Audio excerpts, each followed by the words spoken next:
What's up, y'all? I'm Alan Hain, the Lawn Care Nut. Thanks for coming back for yet another week. Believe it or not, we're all in the peak season right now, and before we get into this video, I wanted to let you know that no matter where you live, you're gonna wanna take advantage of Yard Mastery's Labor Day sale. It's gonna end on September 3rd. We got pretty much everything on the website on sale, including all of our famous fertilizers, Green County products. We also have the Naturals line. I wish more of you would try that. The Naturals are actually on sale, so they're cheaper than the regular synthetic fertilizers. Give those a shot. They're natural based, plenty of nitrogen, plenty of potassium, premium ingredients, as well as biostimulants included and peptides. Give those Naturals a try this fall for cool or warm season long. Backpack sprayers, compaction cures, spoon juice, moisture max, all of it's on sale. I'll give you a link in the description below. Ends September 3rd. All right, so like I said, there is a lot going on in today's video, so let me give you a little preview of what you'll see now. Big dead patches in called a Lil Bubba. It kind of looks like a dog.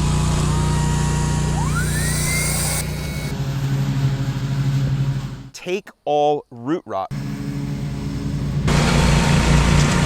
A lot of the problems that you see this time of year in Florida. So there you go, really cool stuff. I hope you'll enjoy a piece of this video at least. But what I want to do first is let you know if you're in Florida or Texas, gray leaf spot is still a problem. The season is not over. I've been treating this year and my lawn has been doing really well. This is the Floratam St. Augustine grass.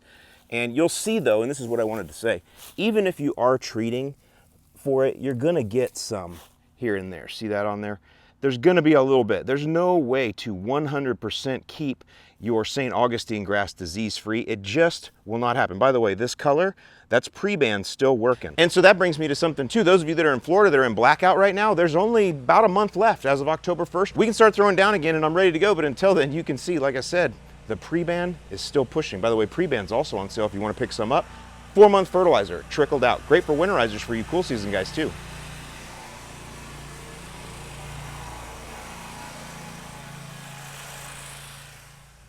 All right, y'all, so in this first segment, I'm gonna answer one of the most frequently asked questions that I've gotten on the channel over the years, and it's, Alan, hey, how did you get those custom curbs done in your lawn? So let me show you. Curbing contractors like Solified Solutions, who I used here, they have a full trailer setup that is designed specifically for landscape curbing contractors. It all starts with a special borderline sod cutter that removes your grass, the width of the curb to be installed. Next, they put in a sand base. Now remember, this is Florida and we have sandy soil to begin with, and our ground doesn't freeze. So sand makes an excellent base and leveling agent. From there, they begin mixing your custom selected colored concrete, load it into wheelbarrows, and then take it to where the real magic happens, and that is with a machine called a Lil Bubba. The Lil Bubba is a curb machine that spits out a perfect curb in any shape that you decide to steer it. You can see a worker loads the hopper and right out the bottom, it comes the curbing. It kind of looks like adult Play-Doh to me. Remember that from when you were a kid? Now once the curb is laid, they hand finish it, clean up the inside edges, drill in drainage where needed, and then they seal it, all done. Custom to your specific site. So there you go. We'll talk about the Zoysia here in a minute, but these are the curbs. And so I went ahead and had this one redone because it was cracked because this tree just got too big for it. So I had them redo that one. Look at how nice that looks. Doesn't that look beautiful? And then I put this one here between me and the neighbors, which I'll talk about in 1 second. But before I do that, if you want curbs like this at your house, the company I used, they're called Solified Services. And the owner, Edgar, he's a friend of mine, local business owner. They'll do a great job for you. They go from Tampa all the way down to Venice. So Sarasota, Bradenton, anywhere in between there, Tampa to Venice. They can take care of you, come out and pour the curbs on site. I'll put their information on the screen here and I'll leave in the description below. And I know they'll do a good job for you, so give them a call, tell them you heard about them from the Lawn Care Nut. Okay, so first of all, why did I have this put in? Because I actually did a video on curbing, like a short or a reel or whatever, and a few people were actually kind of offended that I would put a curb between me and the neighbor. People like that jumping to conclusions without any facts are just revealing their inner soul and heart, and we don't need to get into that in this video because we want to talk about lawns. No, the real reason that I put this in is to protect my neighbor, because I have Zoysia and his lawn type is St. Augustine grass over by there. And so what was happening, we've had this now for several years, I don't know, 5, 6 years, where my Zoysia has actually been coming into his St. Augustine. So there's the property line. You can go right here. See, this is all Zoysia right here. See that? So my Zoysia has actually come in and taken over this whole part of the property, all right through there. That's all Zoysia now, see? And it's supposed to be St. Augustine grass. Now, there's also a little bit over here, and this was from when the pool was put in and they resodded and all that. But anyway, there's actually some St. Augustine grass right here on my side. See that? But that's just because you guys know, if you watch the channel, we did a bunch of drainage and stuff up through here, so this was all dirt. So this just got resodded and whatever, but there is a strip of St. Augustine right there. So what I'm gonna do in upcoming videos is I'm gonna do the same thing that I tell you all to do, and that is surgery. Sometimes, you know, you don't need chemicals to kill stuff off, you just do surgery. So get out here, dig out that good Zoysia, use it on this side, dig out the good St. Augustine over there, use it over there, maybe do some sod, whatever. Just little projects that I can do, plenty of time for that. Lots of fun stuff. And then that way I can reset everything, make it right on this side, make it right on that side. We're all good to go. So again, if you're somebody that was in the comments and upset or thought it was stupid for me to put a border up in between me and my neighbor, now you know, there was no evil intent there. I'm doing it to protect my neighbor over by there. By the way, the Zoysia, so listen, overall, it's beautiful. You know, we got pre-ban in here. It's been feeding it. I mean, the color is just gorgeous. However, because of all the rain that we've had, I've let the mowing get away from me, which happens every year. You guys know, if you've been around, you know every single year my Zoysia gets too tall. Anyway, this is what they say what happens with Zoysia when it gets thatchy. When you hear somebody say that, that's what these spots are, these like brown spots. What it is see here, it's doing fine. It's got this beautiful growth habit, everything's okay. But over here, it got too thatchy and it kind of choked on itself and it starts to look like this. See all this brown in there? See that? That's what they say when it starts to get thatchy. That's what I interpret it as. Now I know what thatch is, okay? And yes, there's a bunch of it in there. But it's leggy, thatchy, whatever you want to say. It needs to be scalped. Remember, you treat Zoysia like Bermuda. The best thing to do to get this fixed, and again, it looks good, it's just those spots, those thatchy spots.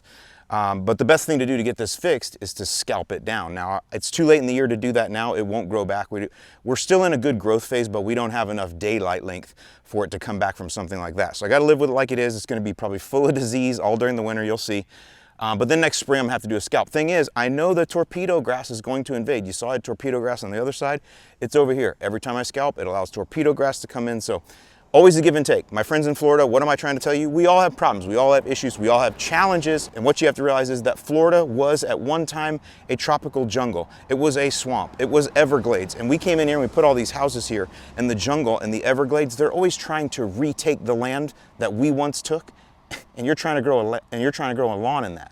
So that's the challenge, okay? It's really tough here. Always a give and take. Always make the right decision. For now, I'm just gonna keep mowing, keep hoping for the best, and when I'm able to throw down again, I'm gonna fertilize the crap out of it, because that's what I do, and turn it double dark green over by there. Next, I was able to get my hands on some Ego chainsaws. This telescoping pole saw is perfect for my palms that are getting taller, and then I also have been working with the 16 and 18-inch chainsaws out at my land. I've got quite a bit of content coming up on these this fall, so if you're into Ego tools and you've been thinking about buying a chainsaw, I'll have some in-depth walkarounds coming on these here real soon. Had a lot going on out at my land. The barn is going up through this next week, and then soon after, I'll be able to start making some content out here, sharing with you all the plans that I have for this channel, and some new content opportunities as well.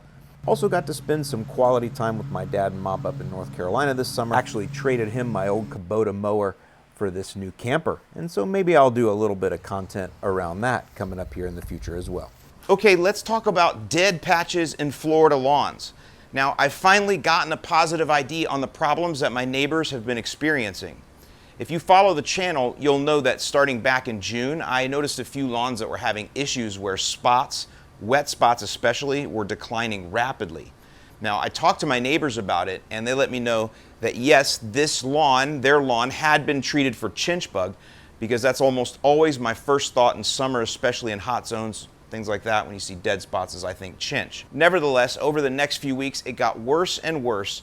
Every area that water was flowing through, it was declining. You could actually see where the death and the dead spots, they kind of followed how the water would flow off the properties. A lot of the problems that you see this time of year in Florida, especially this late into the rainy season, they're caused by water. And when I say water, I mean too much, too often.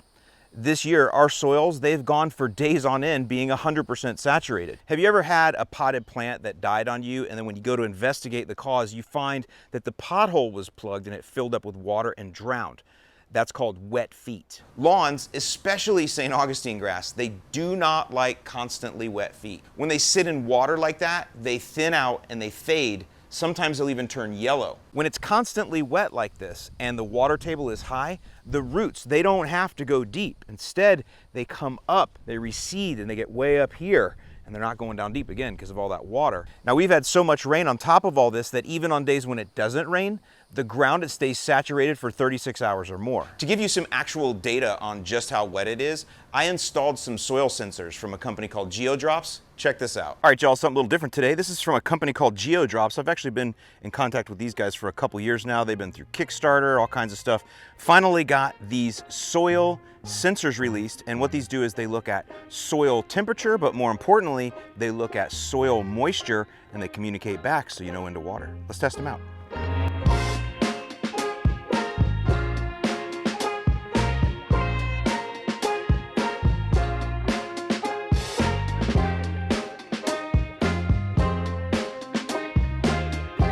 So you're not gonna be able to see it, but I've made a wedge right here. That's why that can move. And so this battery compartment has to go down in the wedge, and this has to find clean soil right on the edge of the wedge that I dug. Ooh, I'm a poet and don't know it. I'm a rapper and I'm not a crapper.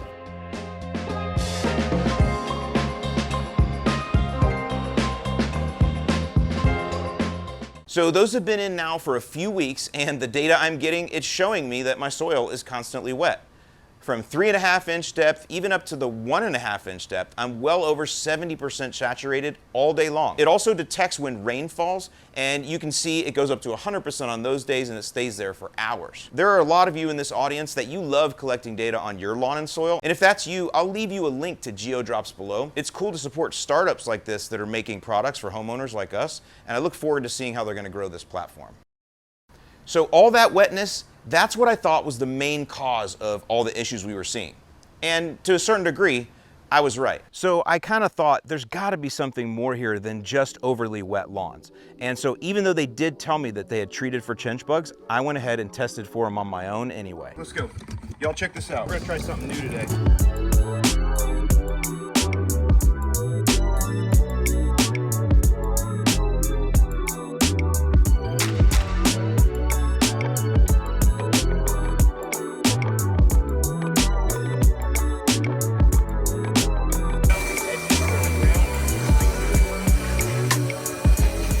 They'll be all in around here. Just vacuum it up. Your neighbors will definitely laugh at you. That's okay. Okay, so what I'm looking for is I'm looking for the little bug, and they got a little white X on their back. They're like a black bug with a little white X on their back. And I am not seeing anything in here at all. Now it is morning, and so it could be that they're not active right now, so I'm gonna come back and test in a couple hours when it gets a little bit sunnier and a little bit later in the day. But right now, nothing. We're clear. No chinch bug at all. All right, let's go do one more spot. So there you go. If you ever wanted to test for chinch bug, that's the easiest way to do it. We didn't find any, and so that just confirmed for me, double, triple secret check, no chinch bug. And that's then when I saw this Facebook post. Amanda, she's in our Florida Lawn Care Nuts group, and she let me know that she had been battling take all root rot, or tar. And it was confirmed by an extension agent in her house and in her case, and she'd been working through it. I'll put some of the clips on the screen where she talks about what she's been doing to get up against it. Another member of the group, Blake, he's also been battling tar, and I got some good information on fungicides from him, and he's actually been winning his battle. Now the damage that they have and that they're showing, it's exactly what I'm seeing in the 5 lawns here in my subdivision. So thank you very much, Amanda and Blake, for teaching me something new, because I've never gone up against the tar before. So yes, I've confirmed this is take all root rot, and it's the first time I've ever actually seen it in person. One of my neighbors right up the street here, they've gone ahead and just resodded already to take advantage of the growing season that we still have left here. The other neighbors, they're gonna need to do the same thing, because these dead areas, they're not gonna grow back anytime soon. And so when you do have big dead spots like this, again, the best way to cure it up is just to go ahead and sod. Get the lawn back, get it working for you. Otherwise, what's gonna happen is weeds are gonna get in there, kalinga, stuff like that. So much better to just get sod down to help you. Now, once you have the sod down, you can start on a fungicide regimen. Scott's Disease X is fine, azoxystrobin. I'll link to an article from the University of Florida that gives you a course of action and advice. I'll link to that in the description below. Now, I'm gonna work with my neighbors through the season and into next year, and hopefully we can prevent this from coming back. Make sure you subscribe to see what happens all through the next season. Last thing, a lot of you are gonna ask, well, Alan, what do you think caused this? You know, again, only 5 houses. I haven't seen it before. So remember, for disease to manifest, there are 3 legs to a stool that need to come together. The first thing is you need the right conditions. For tar, take all root rot, it's wet, damp, humid conditions and a stressed host. And that's the second leg of the stool, is you do need that susceptible host. In this case, St. Augustine grass is highly susceptible to tar, and especially when it's stressed. As I've said countless times here already, the areas that you see the tar are areas that were first stressed from long periods of being wet. These were areas that held water for the longest and stayed wet, which stressed out the turf. And just to illustrate the point even more, starting back in June, let's look at the rainfall totals for my area here in Bradenton, over by the Tampa Bay area, over by there. In June, we had 6.5 inches rain more than average. That's right, 6.5 inches more than average just in the month of June. And so that's what stressed the grass spots. These were the areas that stayed wettest the longest. And I pointed that out months ago when I first noticed these issues. So we have 2 legs of that stool, right? The conditions are right for tar, and we have a susceptible host, and it's stressed. Now the third leg of the stool, that's the actual disease. The actual pathogen has to be present. The tar pathogen has to be in the lawn. Now, as I mentioned, I've never dealt with it, and I've never seen it in this neighborhood, but when I read online and I read what the University of Florida says, it is common here in Florida. So I've walked my dog by these houses every day, twice a day now for years, and I've never seen it before. I do believe it was moved in from the hurricanes. There's all kinds of stuff that happens when hurricanes, stuff gets blown on the wind, floods move things along, and that's why I think it happened. I think that's how it got introduced. Either way, it's here now, and the worst of it is only 3 houses down from me, so it's definitely in my best interest to help my neighbors clear it up, and that's what I'm gonna do. I hope you guys enjoy the rest of your Labor Day weekend. Leave me your comments and questions below. Thanks for watching. I'll see you in the lawn.